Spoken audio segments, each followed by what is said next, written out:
아유, 저 사람 또 왔네. 냄새 나는데 왜 자꾸 집에 들락거려? 그 말을 들은 순간 70세 박순자는 들고 있던 갈비찜통을 떨어뜨릴 뻔했습니다. 현관문 하나 사이였습니다. 손주 생일이라 새벽부터 고기 삶고 잡채 볶고 시장 문도 열기 전에 운동화까지 사들고 온 길이었습니다. 그런데 며느리는 친구들 앞에서 시어머니를 사람 취급조차 하지 않았습니다. 우리 집 도우미예요. 시장에서 일하시거든요.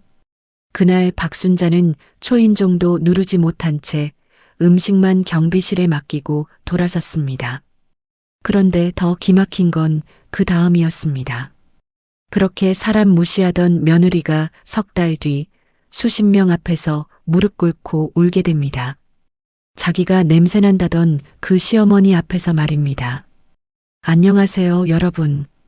오늘 이야기는 사람을 겉모습으로 판단하면 어떤 일이 벌어지는가에 대한 이야기입니다. 듣다 보면 속이 뒤집히는 장면도 있고 답답해서 한숨 나오는 순간도 있으실 겁니다. 하지만 끝까지 들으시면 아, 사람은 정말 함부로 판단하면 안 되는구나 하고 오래 마음에 남으실 겁니다. 이야기 시작하기 전에 구독과 좋아요 한번 부탁드립니다. 여러분의 작은 응원이 이런 사연을 계속 전하는 큰 힘이 됩니다. 광주 양동시장 끝 골목에는 오래된 국밥집 하나가 있었습니다. 간판은 색이 다 벗겨졌고 비 오는 날이면 문틈으로 찬바람이 들어왔습니다. 하지만 새벽 5시만 되면 그 가게 안에서는 늘 뽀얀 김이 올라왔습니다. 사골 끓는 냄새, 다진 마늘 냄새, 뜨거운 국물 냄새가 시장 골목을 가득 메웠습니다. 그 가게 주인이 바로 박순자였습니다. 사람들은 그냥 순자 이모라고 불렀습니다. 늘 낡은 꽃무늬 앞치마를 두르고 다녔고 손등은 갈라져 피딱지가 앉아 있었습니다. 하지만 시장 사람들은 다 알고 있었습니다. 저 손으로 아들 대학 보내고 남편 병수 바라고 남의 빚보증까지 갚아낸 사람이라는 걸 말입니다. 그런데 이상하게도 가족들만 그 사실을 부끄러워했습니다. 며느리 지혜는 시어머니를 만나고 돌아올 때마다 향수를 뿌렸습니다. 시장 냄새 배었다며 코트를 베란다에 내걸었고 손주가 할머니 국밥집 가고 싶다고 하면 정색했습니다. 거기 위생적이지 않아. 하지만 정작 지혜 친정아버지가 쓰러졌을 때였습니다. 병원에서 당장 수술비 3천만 원을 준비하라고 했고 친정 식구들은 하나같이 등을 돌렸습니다. 그때 지혜가 마지막으로 찾아간 사람이 바로 그 시장 냄새 난다던 시어머니였습니다. 박순자는 이유도 묻지 않았습니다. 평생 모은 통장을 깨서 돈을 내줬습니다. 그런데 돈을 받아가는 자리에서 지혜는 이렇게 말했습니다. 어머니, 이걸로 나중에 생색은 하지 마세요. 저 그런 거 정말 싫어요. 그 말을 듣고도 박순자는 웃었습니다. 아니, 웃는 척했습니다. 하지만 그날 밤 혼자 국밥집 문 닫고 들어간 순자는 남편 영정사진 앞에 앉아 한참을 울었습니다. 여보, 내가 애를 잘못 키운 걸까? 밖에서는 새벽비가 처마를 두드리고 있었고 식어버린 국밥 냄비에서는 아직 김이 희미하게 올라오고 있었습니다. 그리고 그날 이후 순자는 처음으로 마음속에 아주 작은 결심 하나를 하게 됩니다. 그래, 이제는 나도 더는 당하고만 있지 말자. 그런데 그때까지만 해도 며느리는 몰랐습니다. 자기가 그렇게 업신여기던 시어머니가 곧 자기 인생을 완전히 뒤집게 될 사람이라는 걸 말입니다. 광주 양동시장 새벽 공기는 늘 축축했습니다. 새벽 4시만 되면 상인들은 하나둘 철문을 올렸고 생선 비린내와 젖은 박스 냄새가 찬 바람에 섞여 골목을 떠돌았습니다. 그 시장 끝자락에서 박순자는 혼자 국밥집 문을 열고 있었습니다. 커다란 솥에서는 사골 국물이 하얗게 끓고 있었고 순자는 갈라진 손으로 팔을 썰고 있었습니다. 손등에는 뜨거운 물에 데인 자국이 군데군데 남아 있었습니다. 평생 그렇게 살았습니다. 남편이 공사판 사고로 죽고 난 뒤 순자는 29 어린 나이에 혼자 아들을 키웠습니다. 남들 잘 때 일했고 남들 쉴 때 장사했습니다. 아들이 먹고 싶다는 건 어떻게든 해줬고 학원비 밀릴까봐 자기 밥은 굶어도 아들 도시락 반찬은 챙겼습니다. 그래서인지 순자는 늘 아들 민수만 보면 마음이 약해졌습니다. 하지만 아들 결혼 후부터는 달랐습니다. 민수는 여전히 착했지만 예전처럼 어머니 편이 되어주지는 못했습니다. 며느리 지혜 눈치를 보기 시작한 겁니다. 지혜는 겉으로는 예의 바른 사람이었습니다. 사람들 앞에서는 어머니하며 팔짱도 끼고 웃었습니다. 그런데 단둘이 있을 때는 전혀 다른 얼굴이 나왔습니다. 어머니, 손주 학원 앞까지는 오지 마세요. 다른 엄마들이 오해해요. 어머니, 집에 오실 땐 시장 옷 좀 갈아입고 오시면 안 돼요? 아유, 이 반찬 냄새 좀 봐. 냉장고에 냄새 배겠네. 처음엔 순자도 대수롭지 않게 넘겼습니다. 젊은 사람들은 깔끔한 걸 좋아하나 보다 했습니다. 그런데 어느 순간부터는 며느리 눈빛이 느껴졌습니다. 시어머니를 부끄러워하는 눈빛 말입니다. 한 번은 손주 운동회가 있었습니다. 순자는 새벽 장사를 마치고 손주 좋아하는 김밥을 싸서 학교로 갔습니다. 그런데 운동장 한쪽에서 지혜가 다급하게 뛰어오더니 작은 목소리로 말했습니다. 어머니, 왜 오셨어요? 순자는 웃으며 도시락을 내밀었습니다. 우리 강우 김밥 좋아하잖아. 그런데 지혜 얼굴이 굳었습니다. 어머니, 다음부터는 말씀 좀 하고 오세요. 그때 옆에 있던 학부모 하나가 물었습니다. 어머, 어머니세요? 순간 지혜는 잠깐 머뭇거리더니 웃으며 말했습니다.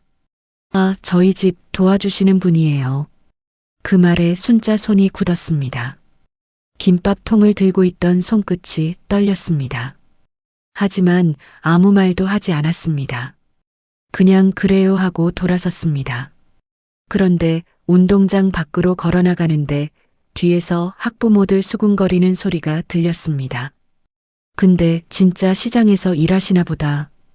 옷에서 냄새 좀 나는 것 같던데 순자는 끝내 뒤돌아보지 않았습니다. 대신 버스 정류장 의자에 앉아 한참 동안 멍하니 손만 내려다봤습니다. 김밥 참기름 냄새와 시장 냄새가 손에 밴 채였습니다. 그날 저녁 민수가 국밥집에 왔습니다. 엄마, 오늘 학교 갔었어? 순자는 애써 웃었습니다. 응. 강우 얼굴만 보고 왔다. 민수는 한숨을 쉬었습니다. 엄마도 좀 미리 말하고 가지. 그 말을 듣는 순간 순자는 가슴이 턱 막혔습니다. 아들 입에서조차 자기 편은 없다는 걸 처음 느낀 겁니다. 하지만 순자는 또 웃었습니다. 그래. 다음부턴 안 갈게. 그날 밤 장사 끝나고 혼자 바닥 닦던 순자는 결국 걸레를 쥔 채 주저앉았습니다. 뜨거운 국밥 국물보다 사람 말이 더 뜨겁다는 걸 그 나이 돼서 또 배우고 있었습니다. 그런데 더 서러운 일은 따로 있었습니다. 며칠 뒤 지혜 친정아버지가 갑자기 쓰러졌습니다. 병원에서는 당장 수술비를 준비하라고 했고 친정 식구들은 서로 눈치만 봤습니다. 친정 오빠는 나 사업 때문에 돈 묶였다며 빠졌고 올케는 우리도 애 학원비 때문에 힘들다고 했습니다. 결국 밤 11시가 넘어서야 지혜는 순자에게 전화를 걸었습니다. 전화기 너머로 우는 소리가 들렸습니다. 어머니 죄송한데 저희 좀 도와주시면 안 될까요? 순자는 이유도 안 물었습니다. 다음 날 새벽 장사 마치자마자 은행으로 갔습니다. 그리고 평생 모은 적금을 깼습니다. 창구 직원이 놀랄 정도로 큰 돈이었습니다. 순자는 봉투를 건네며 말했습니다. 사람 목숨부터 살려야지. 그런데 돈을 받던 지혜는 고맙다는 말 대신 주변부터 살폈습니다. 그리고 작은 목소리로 말했습니다. 어머니 민수 씨한테는 그냥 보험금 받은 걸로 말해주세요.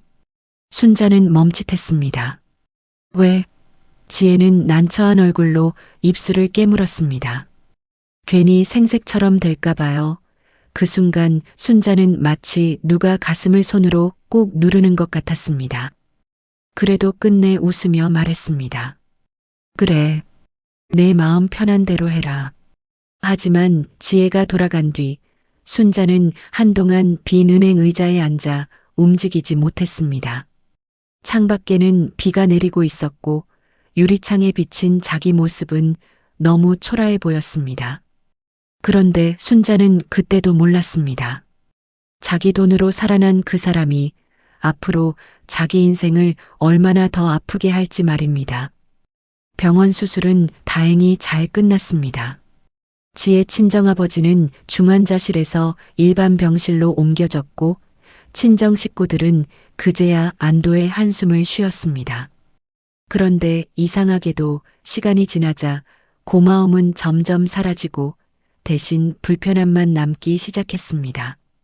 특히 지혜는 더 그랬습니다. 시어머니에게 큰 돈을 빌렸다는 사실 자체가 자존심 상했습니다. 그래서인지 순자를 대하는 태도는 오히려 전보다 더 차갑고 날카로워졌습니다. 마치 자기 약점을 들킨 사람처럼 말입니다. 어느 토요일 저녁이었습니다. 민순의 아파트에서 손주 강우 생일 파티가 열렸습니다. 지혜는 같은 아파트 사는 엄마들과 아이들까지 초대해 집을 호텔 뷔페처럼 꾸며놨습니다.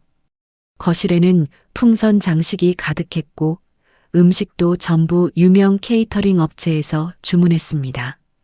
그런데 순자는 그런 줄도 모르고 새벽부터 시장에서 한우갈비를 사다 갈비찜을 만들고 있었습니다. 손주가 어릴 때부터 제일 좋아하던 음식이었습니다. 국물이 졸아들까봐 불 앞에서 몇 시간씩 뒤적이며 만들었습니다. 장사 끝나고 급히 씻은 뒤 순자는 갈비찜이 든 냄비와 손주 선물을 들고 민순의 아파트로 갔습니다. 그런데 엘리베이터에서부터 이상했습니다. 주민 하나가 순자를 힐끔 보더니 코를 찡그렸습니다. 시장 다녀오셨나 순자는 괜히 자기 옷을 털었습니다. 아무리 씻어도 시장 냄새는 완전히 안 빠진다는 걸 본인이 더 잘 알고 있었습니다. 현관 앞에 도착했을 때였습니다. 안에서는 웃음소리와 음악소리가 크게 들렸습니다. 그런데 초인종을 누르려던 순간 안에서 들리는 말에 손이 멈췄습니다. 엄마, 저번에 온 그 할머니 또 와? 강우 목소리였습니다. 그러자 지혜가 급하게 말했습니다. 쉿! 오늘은 친구들 많으니까 할머니 오면 조용히 있다 가시라고 할 거야. 왜? 냄새 나잖아. 친구들이 이상하게 본단 말이야. 그 말에 거실 여기저기서 웃음소리가 터졌습니다. 어떤 학부모는 작게 말했습니다. 요즘 애들 그런 거 민감하지. 순간 순자는 숨이 턱 막혔습니다. 들고 있던 냄비 손잡이가 뜨거웠지만 놓지 못했습니다. 그때 안에서 또 지혜 목소리가 들렸습니다. 아유, 저번에는 애들이 국밥집 아줌마냐고 물어봤다니까? 진짜 난감했어. 또 웃음소리가 터졌습니다. 순자는 결국 초인종을 누르지 못했습니다. 한참 동안 문 앞에 서 있다가 천천히 뒤돌아섰습니다. 그런데 그 순간 현관문이 벌컥 열렸습니다. 배달기사가 케이크를 들고 들어오려던 참이었습니다. 지혜와 눈이 마주쳤습니다. 둘 다 얼어붙었습니다. 잠시 정적이 흘렀습니다. 그런데 지혜 첫마디는 어머니가 아니었습니다. 왜 연락도 없이 오셨어요? 였습니다. 순자는 애써 웃으며 갈비찜 냄비를 들었습니다. 강우 좋아하니까 하지만 지혜 얼굴은 굳어 있었습니다. 그때 안에 있던 학부모들이 현관 쪽을 바라봤습니다. 어떤 여자는 대놓고 물었습니다. 누구세요? 순간 지혜는 잠깐 망설였습니다. 아주 잠깐이었지만 순자는 그 망설임을 똑똑히 봤습니다. 그리고 곧 지혜가 웃으며 말했습니다. 아, 저희 집 도와주시는 분이에요. 순간 순자 귀에서 웅소리가 났습니다. 며느리가 자기를 사람들 앞에서 또 숨긴 겁니다. 그것도 아무렇지 않게. 배달기사는 민망한 얼굴로 서 있었고 학부모들은 어색하게 웃었습니다. 그런데 더 충격적인 건 그 다음이었습니다. 강우 친구 하나가 큰 소리로 말했습니다. 근데 진짜 국밥 냄새 난다. 아이들이 키득거리며 웃었습니다. 순자는 얼굴이 빨개졌습니다. 지혜는 다급히 아이들을 말렸지만 이미 늦었습니다. 그때 민수가 안쪽에서 나왔습니다. 상황을 본 민수 얼굴이 굳었습니다. 엄마 왔어? 그런데 지혜가 민수를 붙잡으며 낮게 말했습니다. 당신 제발 분위기 좀 봐. 민수는 입술을 깨물었습니다. 순자는 그런 아들을 보다가 조용히 냄비를 내밀었습니다. 갈비찜 식기 전에 먹어라. 그러고는 뒤돌아 엘리베이터 쪽으로 걸었습니다. 그런데 뒤에서 지혜 목소리가 또 들렸습니다. 어머니, 다음부터는 미리 연락 좀 주세요. 그 말에 순자는 걸음을 멈췄습니다. 하지만 돌아보진 않았습니다. 대신 아주 작은 목소리로 한마디만 했습니다. 그래, 미안하다. 그 말이 끝나자마자 엘리베이터 문이 닫혔습니다.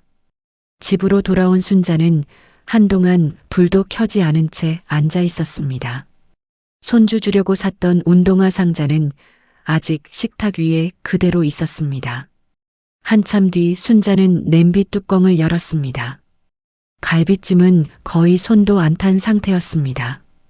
결국 그대로 다시 데웠습니다. 혼자 밥상 앞에 앉아 식은 갈비를 먹는데 이상하게 목이 자꾸 막혔습니다. 그때 전화벨이 울렸습니다. 민수였습니다.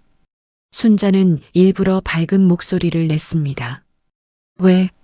그런데 전화기 너머로 들리는 말에 손이 굳었습니다. 엄마, 지혜가 그러는데 앞으로 애 친구들 오는 날엔 집에 안 오는 게 좋을 것 같아. 순자는 한동안 말이 없었습니다. 민수도 조용했습니다. 밖에서는 비가 내리기 시작했고 창문 틈으로 찬 바람이 들어왔습니다. 한참 뒤 순자가 웃으며 말했습니다. 그래, 알았다. 그런데 전화를 끊자마자 순자는 결국 참았던 눈물을 터뜨렸습니다.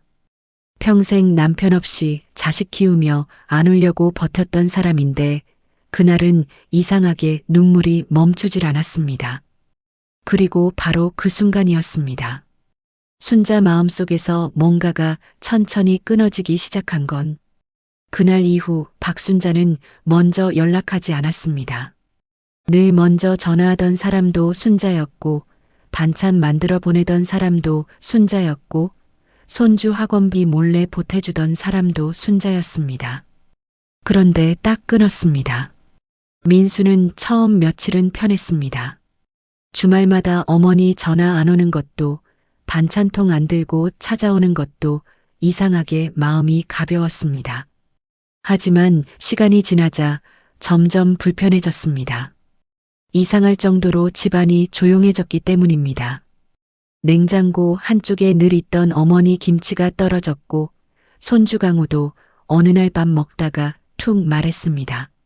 아빠, 할머니는 왜 안 와? 민수는 대답을 못했습니다. 그런데 지혜는 오히려 잘 됐다는 듯 말했습니다. 어른들도 서로 거리 좀 두고 살아야 편해. 그 말을 들은 순간 민수는 처음으로 아내 얼굴이 낯설게 느껴졌습니다. 하지만 진짜 문제는 따로 터지고 있었습니다. 지혜 회사 내부 감사가 시작된 겁니다. 지혜는 중견식자재 유통회사 계약팀 대리였는데 최근 회사 납품 계약에서 이상한 자금 흐름이 발견됐습니다. 납품 단가가 비정상적으로 부풀려져 있었고 일부 계약서는 수정된 흔적까지 있었습니다. 문제는 모든 서류 최종 담당자 이름이 지혜로 되어 있다는 것이었습니다. 상무는 이미 빠져나갈 준비를 끝낸 상태였습니다. 지혜는 억울했습니다. 자기가 직접 한 일이 아니었기 때문입니다. 상무가 그냥 사인만 해했던 서류들이 문제였습니다. 그런데 회사는 책임질 사람 하나가 필요했고 가장 만만한 사람이 지혜였습니다. 그날 밤 지혜는 집에 들어오자마자 소리를 질렀습니다. 미치겠네 진짜. 민수가 놀라 물었습니다. 왜 그래? 지혜는 가방을 소파에 내던졌습니다. 회사에서 나 하나 죽이려고 해. 그런데 민수는 생각보다 차분했습니다. 그러게 왜 그렇게 무리해서 일했어? 그 말에 지혜가 폭발했습니다. 당신 지금 내 탓하는 거야? 아니 그런 게 아니라 됐어. 당신은 맨날 그런 식이지. 결정적인 순간엔 아무 말도 못하고 민수도 결국 참았던 화가 터졌습니다. 그럼 난 우리 엄마 그렇게 무시할 때 내가 기분 안 이상했겠어? 순간 공기가 얼어붙었습니다. 지혜 눈빛이 싸늘해졌습니다. 지금 그 얘기가 왜 나와? 민수는 이를 악물었습니다. 우리 엄마가 당신 아버지 살렸잖아. 그런데 그 순간 지혜 입에서 절대 나와선 안 될 말이 튀어나왔습니다. 누가 해달랬어? 민수 얼굴이 굳었습니다. 하지만 지혜는 멈추지 않았습니다. 마지못해 해놓고 평생 생색낼 거면 차라리 안 받았지. 그 순간 현관문 밖에 서 있던 사람이 숨을 멈췄습니다. 박순자였습니다. 순자는 원래 그날 국밥이랑 깍두기 좀 가져다 주려고 왔었습니다. 손주 강우가 감기 걸렸다는 얘기를 듣고 새벽부터 배추 삶고 죽까지 끓여왔던 겁니다. 그런데 초인종 누르기 전에 안에서 들리는 말을 전부 듣고 말았습니다. 순자는 한동안 꼼짝도 못했습니다. 손에 들린 보온통은 점점 무거워졌고 국물은 이미 식어가고 있었습니다. 안에서는 계속 싸우는 소리가 들렸습니다. 당신 엄마 얘기 좀 그만해. 우리 엄마가 당신 집안 살렸는데 그 말이 나와? 아유 됐어. 시장 바닥 사람들 특유의 그 희생 코스프레 진짜 질린다고. 그 말을 듣는 순간 순자 눈빛이 흔들렸습니다. 시장 바닥 사람들. 희생 코스프레. 평생 허리 휘어지게 일했던 삶이 한순간에 그렇게 취급당한 겁니다. 그런데 더 충격적인 건 그 다음이었습니다. 지혜가 비웃듯 말했습니다. 그 돈? 솔직히 없는 돈도 아니잖아. 그 나이 먹고 국밥집 하는 거 보면 돈 욕심 많은 거 딱 보이는데. 순자는 그 말을 듣고 천천히 고개를 숙였습니다. 마치 누가 심장을 손으로 짓누르는 것 같았습니다. 결국 순자는 초인종도 누르지 못하고 돌아섰습니다. 그런데 엘리베이터 앞에서 갑자기 다리에 힘이 풀렸습니다. 손에 들고 있던 죽통이 바닥에 떨어졌고 뜨거운 국물이 복도에 쏟아졌습니다. 지나가던 주민 하나가 놀라 물었습니다. 어머, 괜찮으세요? 순자는 얼른 고개를 숙였습니다. 아닙니다. 제가 치울게요. 그런데 손은 자꾸 떨렸고 눈물까지 떨어져 국물과 섞였습니다. 그 모습을 본 주민이 안쓰러운 얼굴로 휴지를 건넸습니다. 그런데 그 순간 현관문이 열리며 지혜가 나왔습니다. 복도 바닥에 쏟아진 죽과 무릎 꿇고 닦고 있는 순자를 본 지혜 얼굴이 굳었습니다. 잠시 둘 사이에 정적이 흘렀습니다. 그런데 지혜 첫마디는 사과가 아니었습니다. 어머니 여기서 뭐 하세요? 순자는 천천히 일어났습니다.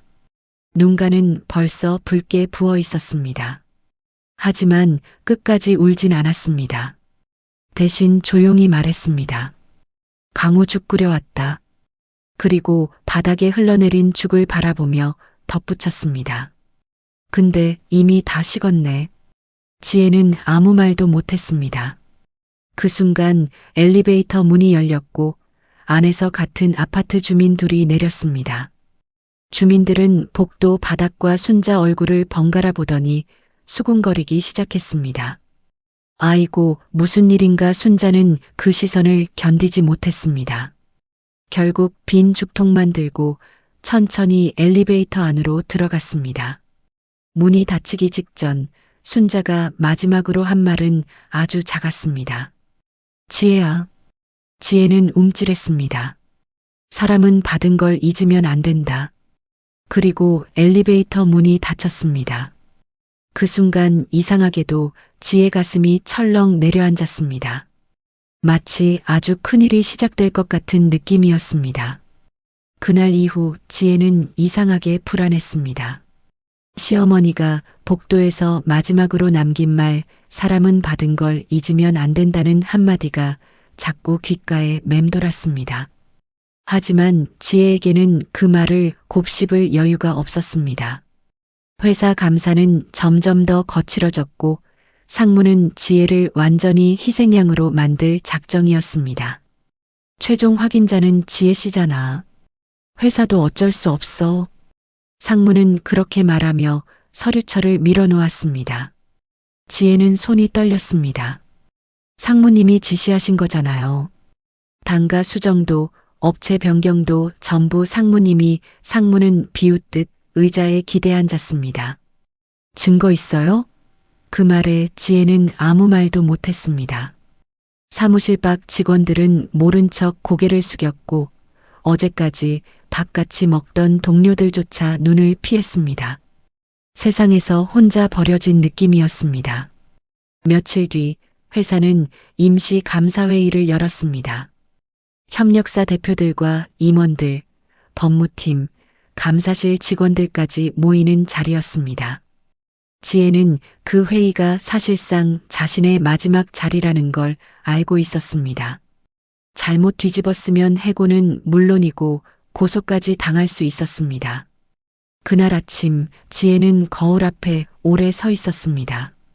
얼굴은 창백했고 눈밑은 꺼져 있었습니다. 민수는 조심스럽게 말했습니다. 같이 갈까? 지혜는 힘없이 고개를 저었습니다. 당신이 와도 달라질 거 없어. 그러다 문득 현관 신발장 위에 놓인 빈 죽통을 보았습니다. 며칠 전 시어머니가 들고 왔다가 결국 비워진 채 돌아간 그 통이었습니다. 지혜는 가슴 한쪽이 찔렸지만 곧 고개를 돌렸습니다. 지금은 자기 살기도 급했습니다. 회의실 문을 여는 순간 지혜는 숨을 삼켰습니다. 긴 테이블 양쪽으로 사람들이 빽빽하게 앉아 있었습니다. 상무는 이미 맨 앞자리에 앉아 있었고 지혜를 보자 입꼬리를 살짝 올렸습니다. 오셨네. 사실대로만 말하면 됩니다. 그 말투는 이미 판결이 끝났다는 듯 했습니다. 감사실장이 서류를 넘기며 말했습니다. 계약단가 조정 승인, 협력업체 변경 요청, 허위 세금 계산서 의혹 모두 담당자 박지혜 씨 이름으로 올라가 있습니다. 박지혜 씨 설명해 보시죠. 지혜는 입술을 깨물었습니다. 저는 지시를 받았을 뿐입니다. 원본 자료가 따로 있고 상무가 바로 끼어들었습니다. 원본 자료는 없습니다. 박 대리 회사 생활 오래 했으면 책임질 줄도 알아야죠. 몇몇 임원들이 고개를 끄덕였습니다. 지혜는 눈물이 차올랐지만 꾹 참았습니다. 그때 회의실 문이 조용히 열렸습니다. 모두의 시선이 문 쪽으로 향했습니다. 들어온 사람은 박순자였습니다. 다만 모두가 알던 그 모습이 아니었습니다. 낡은 앞치마도 없고 시장 장바구니도 없었습니다. 단정한 검은색 정장에 낮은 굽구두, 머리는 곱게 빗어 넘긴 채였습니다. 지혜는 순간 자리에서 일어나지도 못하고 얼어붙었습니다. 어머니 상무는 순자를 위아래로 훑어보더니 인상을 찌푸렸습니다. 회의 중입니다. 외부인은 나가주시죠. 그러자 감사실장이 자리에서 벌떡 일어났습니다. 상무님 말씀 조심하십시오. 오늘 가장 중요한 참고인이십니다. 회의실이 술렁였습니다. 감사실장이 이어 말했습니다. 소개드리겠습니다. 광주남부 공동식자재 물류조합 박순자 이사장님입니다. 이번 계약의 원 납품 자료와 물류 전산 기록을 보유하고 계신 분입니다. 그 순간 상무의 얼굴에서 웃음기가 사라졌습니다. 지혜는 머리가 멍해졌습니다. 이사장, 국밥집 시어머니가 이사장이라니 자신이 평생 시장 냄새 난다고 무시했던 사람이 회사 임원들이 일어나 맞이하는 사람이었습니다. 순자는 지혜 쪽을 한번 바라봤습니다. 눈빛은 차갑지도 따뜻하지도 않았습니다. 그저 오래 참고 온 사람의 눈이었습니다. 순자는 천천히 USB 하나와 두꺼운 봉투를 테이블 위에 올려놓았습니다. 여기에 원본 계약서, 납품단가 변동 기록, 그리고 수정 요청 메일이 전부 들어 있습니다. 상무가 다급히 말했습니다. 박 이사장님, 이건 내부 절차를 잘 모르셔서. 순자가 조용히 그의 말을 끊었습니다. 내가 절차를 모른다고요? 회의실이 조용해졌습니다. 순자는 봉투에서 종이 한 장을 꺼내 감사실장에게 건넸습니다. 상무님께서 우리 조합 실무자에게 따로 연락해서 단가표를 바꾸라고 한 문자입니다. 날짜와 시간이 박지혜 씨가 결제 올리기 전날입니다. 상무는 얼굴이 벌개졌습니다. 그건 협의 과정이었습니다. 순자는 이번에는 휴대폰을 꺼냈습니다. 그럼 이것도 협의입니까? 스피커에서 상무 목소리가 흘러나왔습니다. 문제 생기면 박 대리 앞으로 돌리면 돼. 어차피 애 하나 자르면 끝나. 회의실 안 공기가 단번에 얼어붙었습니다. 누구도 말을 하지 못했습니다. 지혜는 그 자리에서 무너질 듯 의자를 붙잡았습니다. 자신이 끝났다고 생각한 순간 자신이 가장 멸시했던 사람이 모든 증거를 들고 나타난 것입니다. 순자는 상무를 똑바로 바라보며 말했습니다. 젊은 직원 하나 인생 망가뜨리고 조합 상인들까지 도둑으로 만들 생각이셨습니까? 상무는 입술을 떨었습니다. 오해입니다. 제가 설명을 감사실장이 차갑게 말했습니다. 설명은 조사실에서 하시죠. 곧 법무팀 직원들이 움직였고 상무는 자리에서 일어나지도 못한 채 얼굴을 감쌌습니다. 그동안 상무 눈치만 보던 임원들은 하나둘 시선을 돌렸습니다. 회의실의 분위기가 완전히 뒤집혔습니다. 방금 전까지 죄인처럼 앉아있던 지혜는 무혐의 검토 대상이 되었고 호통치던 상무는 내부조사 대상이 되었습니다. 회의가 끝난 뒤 지혜는 복도에서 순자를 붙잡았습니다. 다리가 풀려 제대로 서 있지도 못했습니다. 어머니, 왜 저를 도와주셨어요? 순자는 한참 지혜를 바라봤습니다. 지혜는 눈물을 흘리며 고개를 숙였습니다. 저는 어머니한테 사람도 아닌 것처럼 굴었는데 순자는 아주 낮은 목소리로 말했습니다. 너를 위해서만 온 거 아니다. 거짓말이 사람 하나 잡는 걸 두고 볼 수 없어서 온 거다. 지혜는 더 크게 울었습니다. 그때 순자가 덧붙였습니다. 그리고 너는 아직 내 아들 아내다. 내 손주 엄마다. 지혜는 결국 복도 바닥에 주저앉았습니다. 제가 잘못했습니다. 정말 잘못했습니다. 순자는 그 모습을 내려다보다가 말했습니다. 지혜야, 사람은 가난한 옷을 입었다고 가난한 마음을 가진 게 아니다. 내가 오늘 그걸 알았으면 됐다. 그 말에 지혜는 아무 대답도 하지 못했습니다. 멀리 회의실 안에서는 아직도 사람들이 웅성거리고 있었고 순자는 조용히 돌아섰습니다. 그녀의 뒷모습은 더 이상 시장 국밥집 할머니처럼 보이지 않았습니다. 평생 모욕을 견디고도 끝내 무너지지 않은 한 사람의 뒷모습이었습니다. 회의가 끝난 뒤 회사는 발칵 뒤집혔습니다.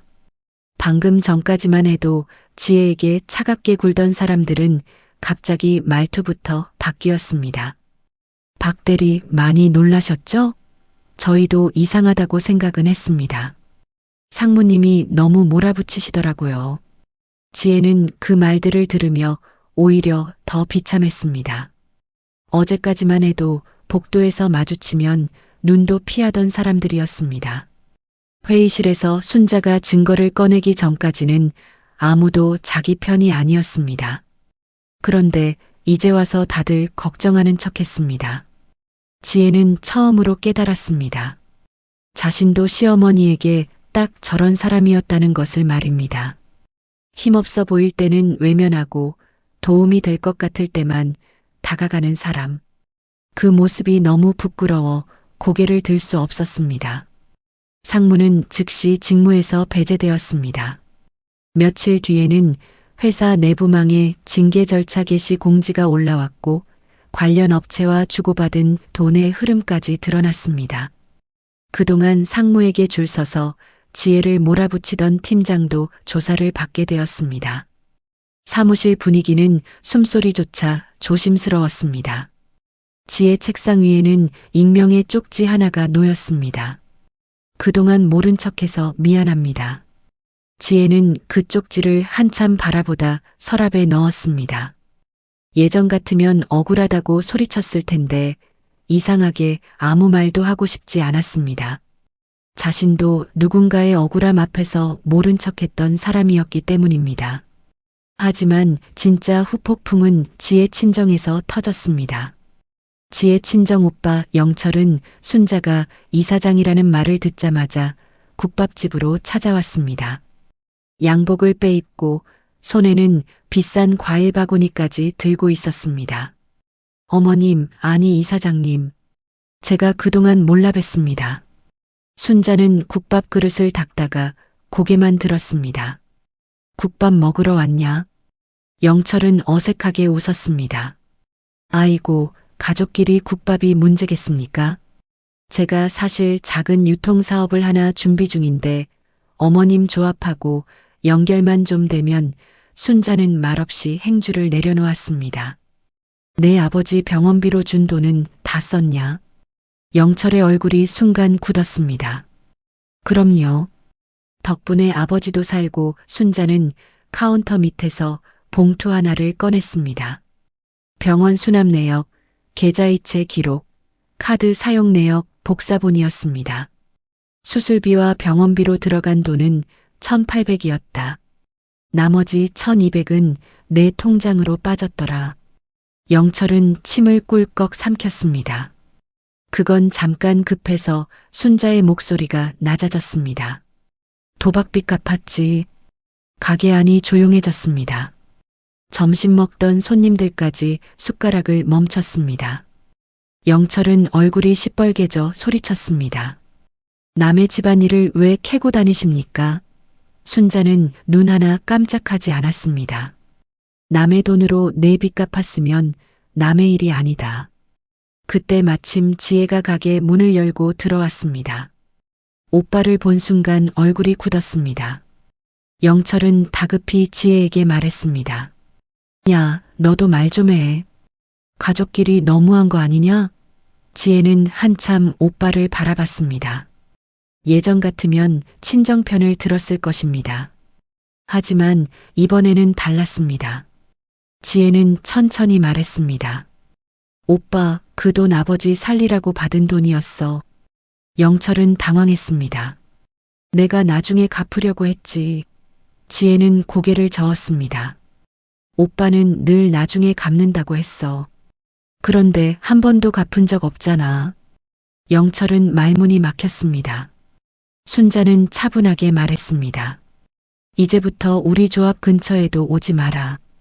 그리고 병원비에서 빼간 돈은 내 여동생이 아니라 나한테 갚아라. 갚지 않으면 자료 그대로 넘긴다. 영철은 분한 얼굴로 과일 바구니를 들고 나가려다 손님들 시선이 따갑자 그대로 내려놓고 도망치듯 나갔습니다. 문이 닫히고 나서야 지혜는 순자 앞에 고개를 숙였습니다. 어머니, 제가 친정일이라며 모른 척했던 것도 죄송합니다. 순자는 짧게 말했습니다. 이제 알았으면 됐다. 가족이라고 다 감싸는 게 가족은 아니다. 민수에게도 큰 변화가 찾아왔습니다. 회사 사람들 사이에서 어머니 이야기가 퍼지자 그는 처음엔 부끄러웠습니다. 자신이 어머니를 제대로 지키지 못했다는 사실이 모두에게 들킨 것 같았기 때문입니다. 어느 날 민수는 국밥집 문을 닫을 시간에 찾아왔습니다. 순자는 홀 바닥을 닦고 있었습니다. 민수는 말없이 걸레를 빼앗아 들었습니다. 엄마, 내가 할게. 순자는 놀라 말했습니다. 양복 버린다. 민수는 고개를 저었습니다. 엄마는 평생 손 버리면서 살았잖아. 그러더니 갑자기 바닥에 무릎을 꿇었습니다. 엄마, 미안해. 지혜가 엄마 무시할 때 나도 같이 무시한 거나 다름없어. 엄마가 문 앞에서 그냥 돌아간 날도 사실 알고 있었어. 그런데 집 시끄러워질까봐 모른 척했어. 순자는 걸레를 쥔 아들의 손을 바라봤습니다. 어릴 때 자기 치맛자락 잡고 시장을 따라다니던 그 손이었습니다. 민수야. 응. 부모가 제일 서러운 건 돈 없는 게 아니다. 자식이 내 편 아닌 것 같을 때다. 민수는 고개를 숙이고 울었습니다. 그 울음은 어른 남자의 울음이라 더 서러웠습니다. 순자는 한참 뒤 아들의 어깨를 토닥였습니다. 이제부터라도 똑바로 살아라. 내 아내도 내 자식도 내가 바로 서야 바로 선다. 그날 밤 지혜는 집에서 손주 강우의 생일 파티 사진을 정리하다가 멈췄습니다. 사진 한쪽 구석에 현관 밖으로 보이는 순자의 뒷모습이 작게 찍혀 있었습니다. 손에는 갈비찜 냄비를 들고 있었습니다. 지혜는 그 사진을 확대해 보다가 결국 울음을 터뜨렸습니다. 자신은 그날 웃고 있었고 시어머니는 문 밖에서 혼자 상처받고 있었습니다. 냄새난다고 버렸던 갈비찜, 도움이라며 숨겼던 사람, 생색내지 말라며 밀어냈던 손. 그 모든 장면이 한꺼번에 밀려왔습니다. 지혜는 그날 처음으로 직접 갈비찜을 만들어 보려고 했습니다. 하지만 고기는 질기고 양념은 탔습니다. 냄비 앞에서 울고 있는 지혜를 본 강우가 조용히 물었습니다. 엄마, 할머니한테 미안해? 지혜는 대답하지 못하고 아이를 끌어안았습니다. 강우가 작게 말했습니다. 나도 할머니한테 냄새난다고 한 거 미안해. 그 말에 지혜는 더 무너졌습니다.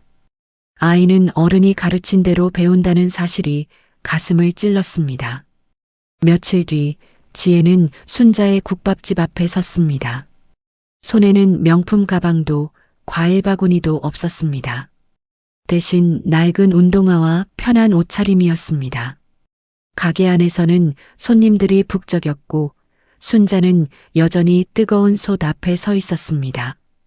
지혜는 조심스럽게 문을 열었습니다.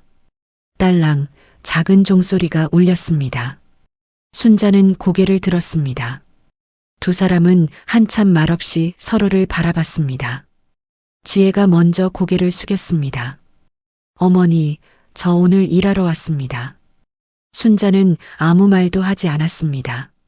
지혜는 다시 말했습니다. 용서해달라고 말하려면 먼저 제가 뭘 잘못했는지 몸으로 알아야 할 것 같아서요. 순자는 잠시 지혜의 손을 봤습니다. 곱고 매끈하던 손이 불안하게 떨리고 있었습니다. 순자는 주방 한쪽을 가리켰습니다. 고무장갑 저기 있다. 지혜는 울컥했지만 꾹 참았습니다. 네, 어머니.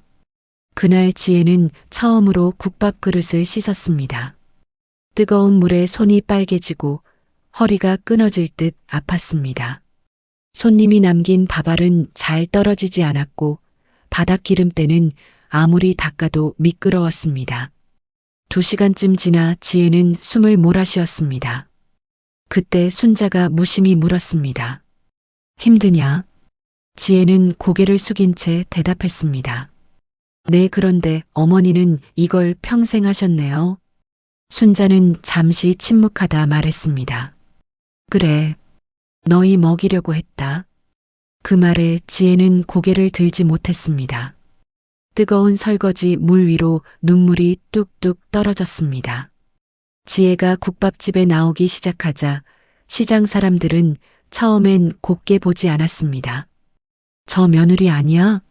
시어머니 사람 취급도 안 했다던데. 이제 와서 이사장인 줄 알고 붙은 거 아니겠어? 그런 말들이 주방까지 들렸습니다. 예전의 지혜였다면 얼굴을 붉히며 뛰쳐나갔을 겁니다. 하지만 이번에는 도망가지 않았습니다. 손님이 남긴 뚝배기를 씻고 바닥에 흘린 국물을 닦고 깍두기 통을 나르며 묵묵히 버텼습니다. 손에는 물집이 잡혔고 허리는 밤마다 끊어질 듯 아팠습니다. 그래도 지혜는 다음 날 또 왔습니다. 어느 날 순자가 물었습니다. 왜 계속 나오냐? 내 회사도 바쁠 텐데. 지혜는 고무장갑을 벗으며 조용히 말했습니다. 어머니가 어떤 삶을 사셨는지 말로 들으면 또 잊을 것 같아서요. 몸으로 기억하려고요.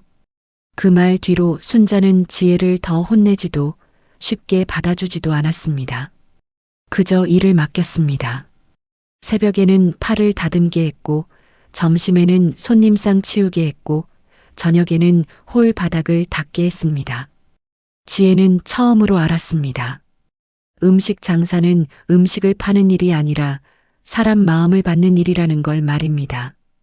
돈 없는 노인이 1,000원짜리 지폐 몇 장을 펴며 오늘은 이것밖에 없네 하면 순자는 말없이 고기를 더 얹어줬습니다. 추운 날 폐지 줍는 할머니가 문 앞에서 망설이면 순자는 들어와요. 밥은 먹고 다녀야지 하며 자리를 내줬습니다. 지혜는 그 장면들을 보며 자신이 얼마나 좁은 세상에서 사람을 판단했는지 깨달았습니다. 그러던 어느 날 국밥집에 강우가 찾아왔습니다. 아이는 문 앞에서 한참 머뭇거리더니 순자 앞에 섰습니다. 할머니 순자는 국자를 들다 말고 아이를 봤습니다. 강우는 두 손으로 작은 종이를 내밀었습니다. 학교 숙제였습니다. 제목은 내가 존경하는 사람이었습니다. 거기에는 이렇게 쓰여 있었습니다. 우리 할머니는 국밥집을 하십니다. 예전에는 친구들이 놀릴까봐 부끄러웠습니다. 그런데 할머니는 아픈 사람도 도와주고 배고픈 사람도 먹여줍니다. 할머니 손에서는 국밥 냄새가 나는데 이제 저는 그 냄새가 좋습니다. 우리 가족을 살린 냄새입니다. 순자는 글을 읽다가 말없이 안경을 벗었습니다. 지혜는 주방 안에서 그 모습을 보고 결국 등을 돌려 울었습니다. 아이가 바뀌고 있었습니다. 그건 지혜에게 가장 아프고도 고마운 벌이었습니다. 며칠 뒤 지혜는 순자에게 봉투 하나를 내밀었습니다. 어머니, 병원비 조금씩 모았습니다. 한 번에 다 못 갚아 죄송합니다. 순자는 봉투를 보지도 않고 말했습니다. 사람 살린 돈은 갚는 거 아니다. 지혜는 고개를 저었습니다. 이건 돈을 갚는 게 아닙니다. 제가 잊고 살았던 마음을 다시 세우는 겁니다. 받아주세요. 순자는 한참 지혜를 바라봤습니다. 그리고 봉투를 받았습니다. 하지만 곧바로 장부를 펼쳤습니다. 그럼 이 돈은 내 이름으로 어려운 환자들 돕는 데 쓰자.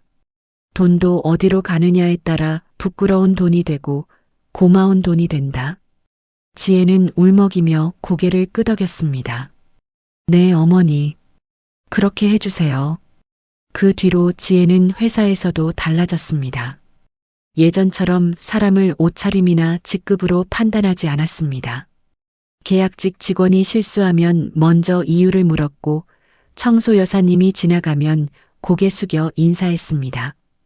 어느 날 회사 엘리베이터에서 예전 상무편에 섰던 팀장이 어색하게 말했습니다. 박 대리, 그때는 미안했어요. 지혜는 잠시 그를 바라보다 말했습니다. 저도 누군가에게 그런 사람이었습니다. 그래서 쉽게 용서한다는 말은 못하겠지만 다시 그러지는 마세요. 팀장은 고개를 숙였습니다. 지혜는 그 순간 알았습니다.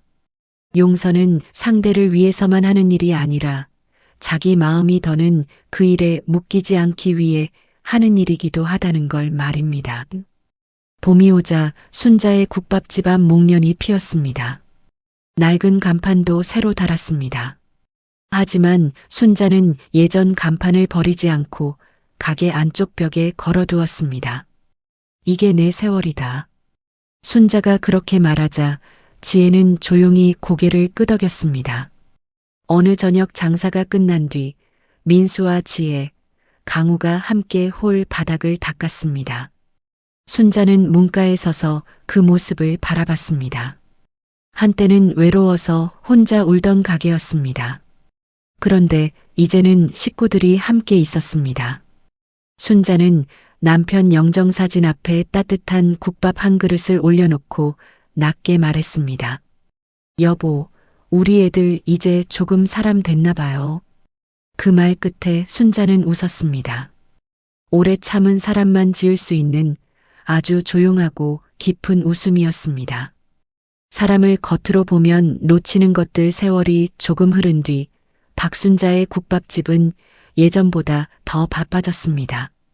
방송에 나온 것도 아니고 대단한 광고를 한 것도 아니었습니다. 다만 사람들 사이에서 조용히 소문이 났습니다. 거기 국밥집 가면 밥만 먹는 게 아니라 사람 대접을 받고 온다더라. 순자는 여전히 새벽 4시면 가게 불을 켰고 첫 국물은 꼭 남편 영정사진 앞에 올렸습니다. 달라진 게 있다면 이제 혼자가 아니라는 것이었습니다. 민수는 주말마다 가게에 나와 무거운 솥을 옮겼고 강우는 학교 끝나면 할머니 가게에서 숙제를 했습니다. 지혜는 손님들 앞에서 더는 순자를 숨기지 않았습니다. 오히려 누가 물으면 또렷하게 말했습니다. 제 시어머니세요. 제가 제일 존경하는 분입니다. 그 말을 들을 때마다 순자는 괜히 국자만 만지작거렸습니다. 어느 날 예전에 호텔 파티에서 순자를 도우미로 오해하고 비웃었던 지혜 친구들이 국밥집을 찾아왔습니다. 그들은 어색하게 웃으며 말했습니다. 어머님, 그때는 저희가 몰라 뵀어요. 순자는 그들에게 국밥을 내주며 짧게 말했습니다. 사람은 몰라봐도 됩니다. 낮춰보지만 않으면 됩니다. 그 한마디에 식탁 위 공기가 조용해졌습니다. 지혜는 주방 한쪽에서 그 말을 듣고 고개를 숙였습니다. 예전에 자신에게 하는 말 같았기 때문입니다. 그날 지혜 친구들은 밥값을 계산하며 몇 번이나 인사했지만 순자는 특별히 냉정하지도 따뜻하지도 않게 평소처럼 대했습니다. 그것이 오히려 더 큰 꾸짖음처럼 느껴졌습니다. 지혜는 이제 가끔 시장 어르신들 도시락 배달을 맡았습니다. 어느 허름한 빌라에 사는 할머니가 도시락을 받아들고 말했습니다. 아이고, 오늘은 며느리 양반이 왔네. 얼굴이 전보다 훨씬 편해졌어. 지혜는 웃으며 대답했습니다. 많이 혼나고 배웠습니다. 할머니는 밥그릇을 쓰다듬으며 말했습니다. 사람은 늦게라도 배우면 돼. 안 배우는 게 문제지. 그 말이 지혜 마음에 오래 남았습니다. 집으로 돌아오는 길, 지혜는 시장 골목의 냄새가 더 이상 불편하지 않았습니다. 생선 냄새, 국밥 냄새, 젖은 장판 냄새, 사람들 웃음소리까지 전부 살아가는 냄새처럼 느껴졌습니다. 순자는 어느 저녁 장사를 마치고 낡은 앞치마를 벗어 지혜에게 건넸습니다. 빨아야겠다. 지혜는 앞치마를 받아들고 한참 바라봤습니다. 예전 같으면 냄새난다고 손끝으로 집었을 물건이었습니다. 그런데 이제는 달랐습니다. 그 앞치마에는 한 여자의 젊음과 고생, 가족을 지킨 세월이 묻어 있었습니다. 지혜는 조용히 말했습니다. 어머니, 이 앞치마 버리지 마세요. 나중에 강우 크면 보여주고 싶어요. 순자는 피식 웃었습니다. 낡은 걸 뭐하러. 지혜는 고개를 저었습니다. 우리 가족이 어디서부터 다시 시작했는지 기억하려고요. 사람은 누구나 한 번쯤 남을 겉으로 판단합니다. 옷차림으로, 말투로, 직업으로, 사는 집으로 사람을 재단합니다. 하지만 정말 중요한 것은 그런 겉모습 뒤에 숨은 세월입니다. 어떤 손은 거칠어서 초라한 것이 아니라 누군가를 먹여 살리느라 거칠어진 것입니다. 어떤 냄새는 가난의 냄새가 아니라 하루를 버텨낸 삶의 냄새입니다. 박순자는 끝내 큰 소리로 복수하지 않았습니다. 다만 자기 자리를 지키며 보여주었습니다. 사람이 사람답게 산다는 것이 무엇인지 말입니다. 여러분은 혹시 누군가를 겉모습만 보고 가볍게 판단한 적이 있으십니까? 또는 반대로 남에게 무시당했지만 끝내 묵묵히 자기 길을 걸어오신 적이 있으십니까? 오늘 이야기가 마음에 남으셨다면 댓글로 여러분의 생각을 들려주십시오. 누군가의 사연이 또 다른 누군가에게는 위로가 될 수 있습니다.